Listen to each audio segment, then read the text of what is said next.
What are the types of cease and desist letters in Oklahoma? I'm Tulsa Attorney James Worth, and that's the topic we have. We're doing a series regarding cease and desist letters.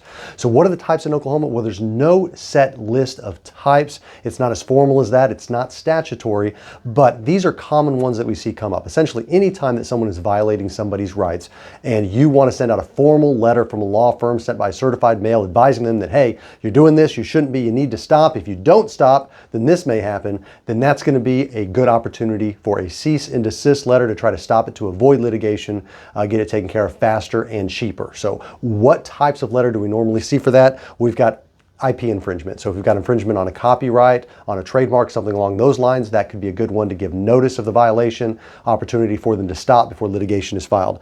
Debt collection. You've got the right under the Fair Debt Collection Practices Act to advise a collector, a creditor, to stop contacting you. And under that, they need to stop doing so, or they're going to be in violation of the law if they continue to contact you. That doesn't relieve you of the debt obligation, but it does relieve you of receiving the harassing phone calls, mail, whatever contact you want to stop. Libel, slander, defamation, that's another one. If somebody is defaming you, posting something that is false online that shows you in a bad light, then that could be a cease and desist letter demanding that they take that down. Doing a cease and desist letter can be faster than filing a lawsuit and going to court on it, but you can still do that if they don't follow the, if they don't essentially cease and desist, then you can go to litigation to be in a better position if you didn't do the cease and desist letter first. Revenge porn. If somebody is posting something inappropriate regarding you online that shows a nudity, or generally it's an ex-boyfriend, ex-girlfriend, something like that, you want to get that down quickly, because when something's online, that can spread very fast. If we're talking about filing a lawsuit, we draft that up, we file it with the court, we serve it, get 20 days to file a response.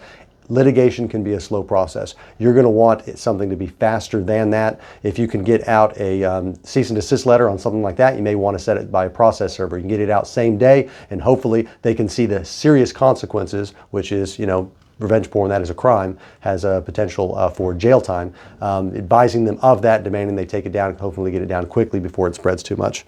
Harassment. If someone is harassing you, then you could have a basis to file a protective order, but sometimes you want to avoid that litigation in court because those documents are public record. You can do it privately through a cease and desist, advising that they are violating the law by harassing and demanding that they stop, and hopefully they do so without the need to file for litigation. Another one's nuisance. So if you've got a neighbor dispute, sometimes it's a barking dog, if it's violating a city ordinance, anything like that, if the law is being violated, whether it's criminal law or civil law, you could use a cease and desist letter to demand that that activity stop, and then also note what may happen, filing a lawsuit, making a criminal referral if they don't cease that activity.